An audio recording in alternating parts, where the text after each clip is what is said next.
Saudações, nobres ouvintes do podcast Sem Esperança. Alguns anos atrás, o palestrante e historiador Leandro Carnal era considerado uma pessoa que falava o óbvio. Bom, em certa medida, eu acho que não. Eu acho que ele é uma pessoa que acha pelo em ovo. Porém, contudo e não obstante, existe alguém que realmente só fala obviedades no mundo filosófico, e esse é o Luiz Felipe Pondé, o Pundeu, como diria Olavo de Carvalho. Digo isso acompanhando o canal dele, palestras dele, lendo livros dele, e basicamente não é. E até postagens feitas em redes sociais que ele diz que não é ele, né? Mas que, bom, se ele diz que não é ele, que não é ele que faz, é alguém que está falando por ele. Então, é dele, certo? É de um personagem criado por ele. Certo? Então, basicamente, ele é uma pessoa que fala coisas obviedades. E é um bom exemplo de que quando você tenta não ser clichê, quando você tenta ser diferenciado, você acaba sendo mais um na multidão, certo? Digo isso porque, por exemplo, quando perguntam para ele,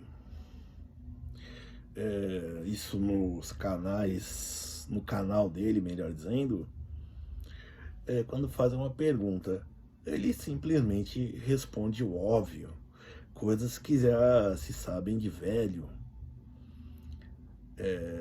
Principalmente, é claro que assim, coisas que no, como chama, no ensino médio, por exemplo, você deveria aprender, certo?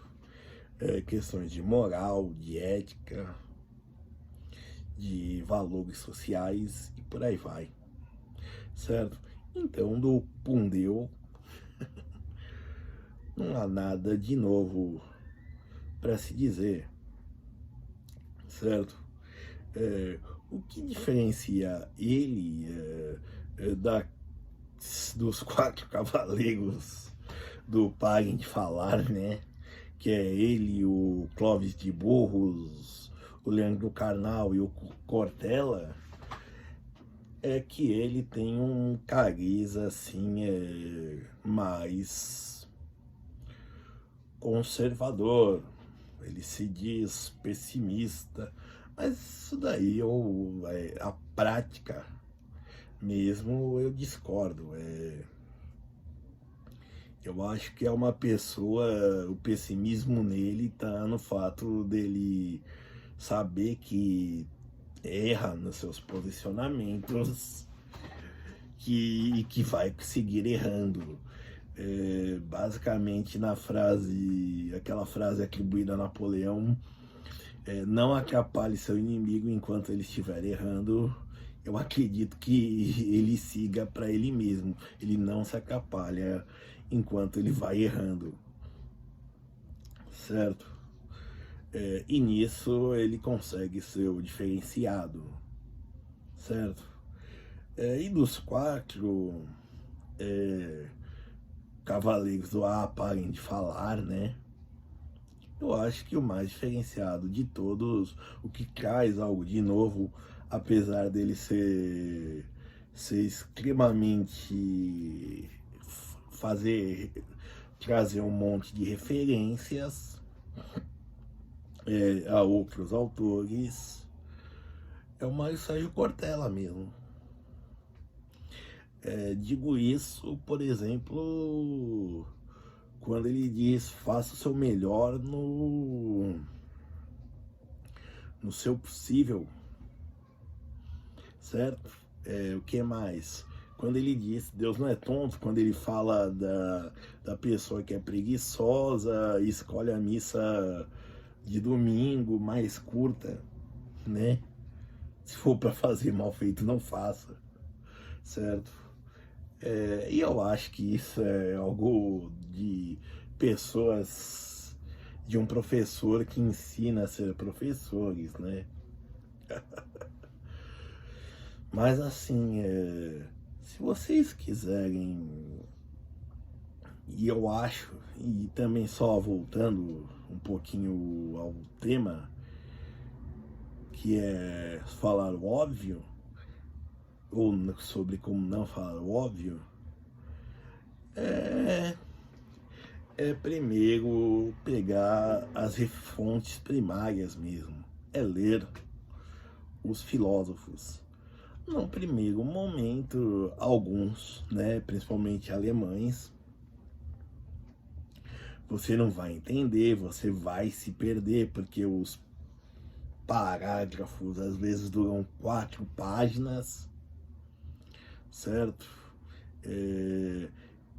Dizem que nem o Schopenhauer critica os escrivinhadores que ficam criando neologismo, basicamente aglutinando palavras e criando neologismos, né? Contudo, eu acredito que ainda seja bem válido. E isso e leia de tudo, certo? Leia de tudo. Que nem eu sou um liberal, como já até fiz em outro vídeo lá, do Monark, que cito Marx.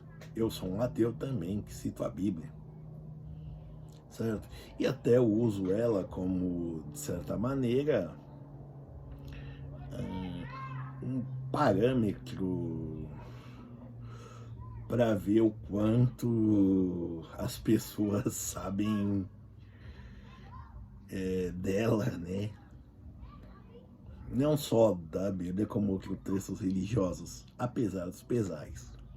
E também textos de religiosos, como Santo Agostinho, por exemplo, que eu acho que é um dos grandes pensadores, realmente é um dos grandes pensadores da humanidade, né? Acho que assim, eu acho que é difícil dizer, mas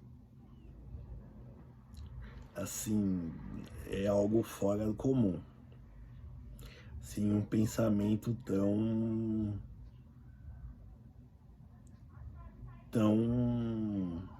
digamos assim, como direi, inovador. Inovador no sentido de que ele é um homem que esteve durante o pecado, durante toda a sua vida, encontrou a Deus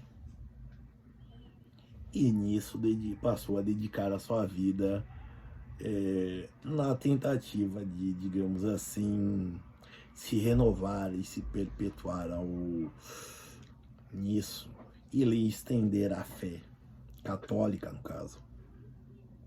Apesar de na época não ter protestantes e também não ter ortodoxos, né? Na verdade ainda tinha Império Romano. Decadente, mas tinha. Certo? Bom, mas enfim, leiam os autores. Não vou dizer em ordem cronológica, porque assim é impossível, né? Melhor, não é nem impossível, mas é desnecessário. É desnecessário. Quando eu digo desnecessário é porque assim às vezes a interpretação que o autor mais recente tem, ela é uma transcendência, ela é uma evolução do pensamento passado, o autor do passado. Então, assim, não é a mesma coisa, certo? Você pode entender, assim, a linha de raciocínio e leia de tudo mesmo, certo? Leia tudo mesmo. Que essa é a minha ideia de como se foge do óbvio, certo? Você lê o que você gosta, o que te interessa e o que você não gosta, certo? E nada de, por exemplo, ir pelo caminho mais fácil, que é de ver vídeos, tá? Muito pelo contrário, porque às vezes você vai ter a opinião de uma pessoa que achou na obra algo que só reforça o que ela já acreditava. Ao contrário de, digamos assim, abrir a mente, expandir a mente dela, assim, trazer um novo ponto de vista, ela só endossou o que ela já tinha, né?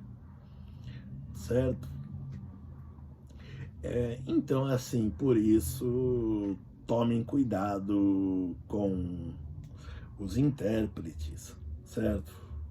Mas é uma ressalva. Se você ler o autor original e não entender nada, tentar reler, continuar não entendendo, aí você parte para os intérpretes. Aí não é, certo?